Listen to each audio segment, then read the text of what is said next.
Hey y'all, this is SanchoWest, and these are my best tips to start off in no return mode in The Last of Us Part 2 Remastered. Don't get comfortable with the map layout. Even the smallest changes will throw you off. One thing that used to be a choke point is no longer there, so don't get comfortable with the map layout. It is a roguelike mode. Learn corner shooting. This is where your character is still hidden and the reticle is just right outside of that wall, and you can still get your projectile bullet out of there to hit the target. Learn the stun combo. It's a great way to conserve ammo. To do this, either shoot the knees, throw a brick or a bottle to get the enemy stunned, and then follow up with a strike melee. Upgrade the health perk tree as soon as you see it. The ability to craft medkits and to get more health per medkit and to get an overall better health is the must in this mode. If you find it in your character tree, be sure to attack it right away. In the hunted encounters, I highly recommend just hiding, especially if it's your first go around no return. Just hide and wait it out as long as possible.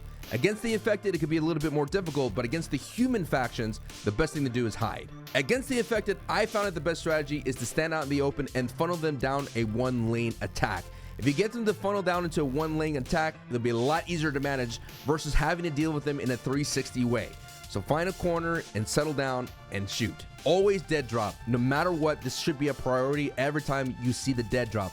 The dead drop is an unlocked mailbox that you get eventually. Always put supplies in it and you'll get better firepower when you get back to the hideout. Just to let you know, the items that are required in the dead drop will always be present in that encounter. So scavenge and dead drop right away. My recommendations is always have 2 health kits minimum when you walk into the encounter. If you don't have any, be sure to buy some in the trading post or craft some immediately. Med kits are key to victory. Unlock the melee recipe in the trading post as soon as you see it, and always upgrade your melee weapons. The one-hit stick or the one-hit strike is very powerful, especially against the infected, and when things get hairy, you're going to want that firepower. Avoid holdout encounters, especially when you first started off. There's just too many variables for things to go wrong, and the rely on the AI to be able to survive is something that I don't enjoy when it comes to no return mode. Avoid them, especially against infected. You will find yourself using a lot of supplies and ammo in these encounters. This is a little mini tip once you get to the final boss is always immediately switch to your firepower. You're going to have a little moment of time right when the boss spawns to do your most damage without dealing with any kind of recourse. So strike immediately and then retreat. Capture missions are something that I always sought out for. They're easy to do and you get a lot of parts and supplies when you accomplish them. Be sure to get to the safe before it locks though. Once it locks, it becomes an assault encounter. Get to the safe, get all those parts. Always loot before your first wave starts and always loot after the encounter is over. You get a good chunk amount of time to scavenge as much as possible, so be sure to do that. Craft shivs and carry them. They're vital, especially for Joel and Tommy to survive against clicker grapples. This is a subtle tip, but always craft and reload all your items inside the hideout. It's the worst thing ever when you have to reload when you get into the encounter. So do all that homework before you jump in.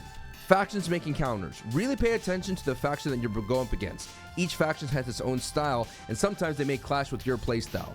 Seraphites, being so stealthy and having the bow and arrow, are pretty tough with when you want to be very aggressive. Wolves don't have that much firepower and they're really easy to go through, but in the later stages, they could overwhelm you. The Rattlers are probably the toughest factions in the no return mode. They have armor, they have a variety of different enemies, and they can strike from a distance. The Infected are always going to be overwhelming when they get to a swarm state, but know that in the earlier stages there's not that many variants, but once you get into the later stages of no return, you're going to be dealing with shufflers and bloaters and all those kind of fun things later on. Height is king. Don't be afraid to cheese it out. You have to get to a place you could hide up in high ground and camp a ladder and even use it as a sniper's nest. There's no shame in no return mode. If you can find it in the trading post, the submachine gun is by far the best thing in the game. It melts anything and everything, especially the bosses at the very end. If you see it, get it. In the final boss round, literally spend everything that you can into it. I don't care if you want to upgrade this. I don't care if you need to do that. Just do it all. You can't take it with you. Don't be afraid to spend it all right before the final boss. And the final best tip I have for you in the no return mode is start planning for that final boss right away. Literally from the first instance, start gathering all the supplies that you need. I recommend any kind of firepower. pipe bombs, explosives, trip mines, molotovs, all those things, start gathering it for the final boss. A lot of those items will be deadly against any boss, but especially the flamethrower against the bloaters, against the Rat King, that's going to be very valuable. So start planning for that final assault right off the rip, because at the very end, there's not going to be, sometimes you're not going to have those items in the trading post, or worst case scenario is you just run out of them. So hoard as much as you can, so that way you could bum rush the boss at the end and you could win. If any of these tips help you, be sure to like and follow for more. I will have more in-depth tips and tricks for each character and their kit. Thank you so much for watching. I'll see you around.